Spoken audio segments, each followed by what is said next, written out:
Hey guys, Warrock UK here, and today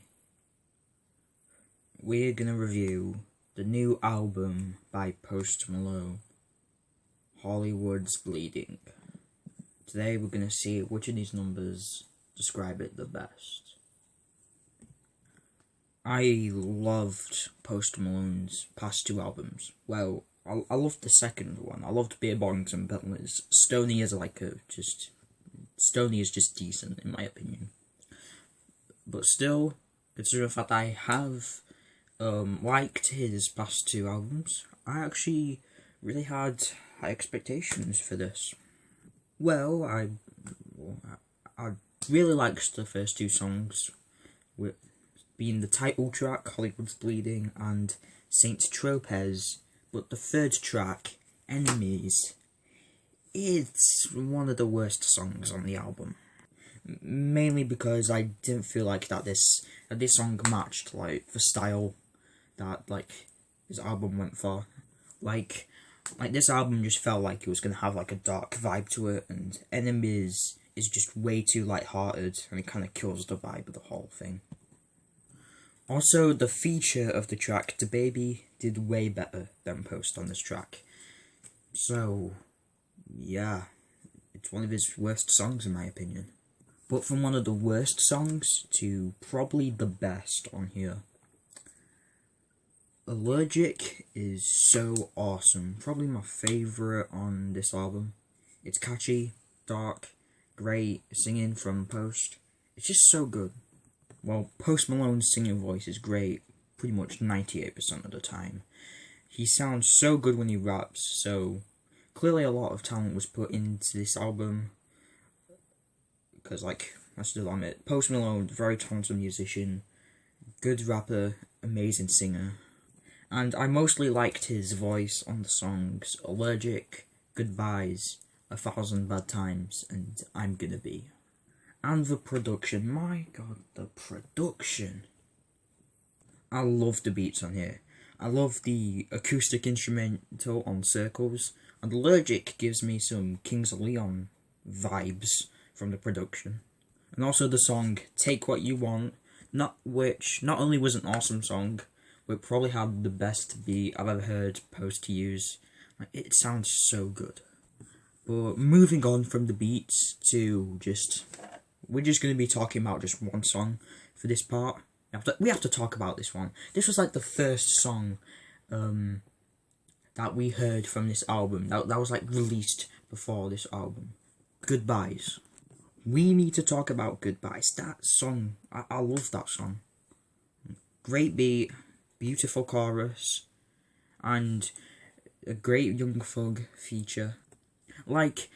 I didn't really enjoy Young Thug's past album, but Young Thug's earlier album, it was if you remember, 2 episodes ago on album reviews, I gave Young Thug's album to So Much Fun a 3 out of 10.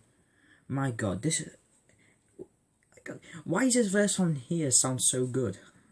For real, Thug and Post work so well on that song. If they collaborated more, I'd love it. And if they dropped a collab album, that'll be probably a 10 out of 10 maybe. But he featured a rip-off of Young Thug on another song on the album called On The Road. On The Road could have been good. I mean, it is good. How do I say this? It's unintentionally one of the worst songs on this album. It's not because of Post, alright? It's not because of Post. It's because of the feature, who I said was a rip-off of Young Thug. Lil Baby. I absolutely hate Lil Baby, and he absolutely ruins the song. He sounded offbeat most of the time with his verse, and he just absolutely killed the vibe.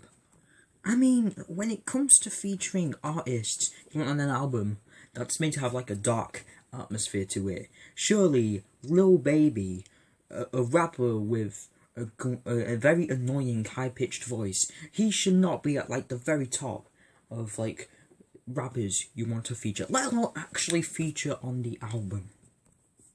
But hey, there are some actually other good features. And surprisingly, he has somehow managed to feature Ozzy Osbourne. Yes, you heard me, Ozzy Osbourne, lead singer of Black Sabbath, a band all the way from like 1970s, 80s, and famous solo rock artist, Ozzy Osbourne, was actually featured on the Post Malone album. And even more surprisingly, he did good on the song. He did good on the song Take What You Want, the only song he was featured on. I kind of liked him on it. Also, the other feature, Travis Scott, also did really well on that song too. But to hear Ozzy Osbourne on like a song that sounds like that is just amazing. And as you can tell, I love this album. Believe it or not, I don't really think it's the best album in his discography. I still think Beer Bongs and Bentleys is a way better album, but this is also like absolutely amazing. Like Post singing, the dark atmosphere, and besides a few bad features and some songs I didn't like, such as Enemies and Staring at the Sun, and because they just killed the vibe of the album, it's still amazing.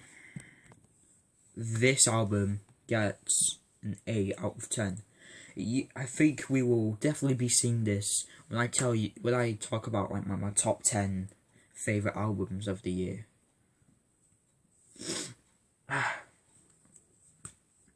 Thank you for watching.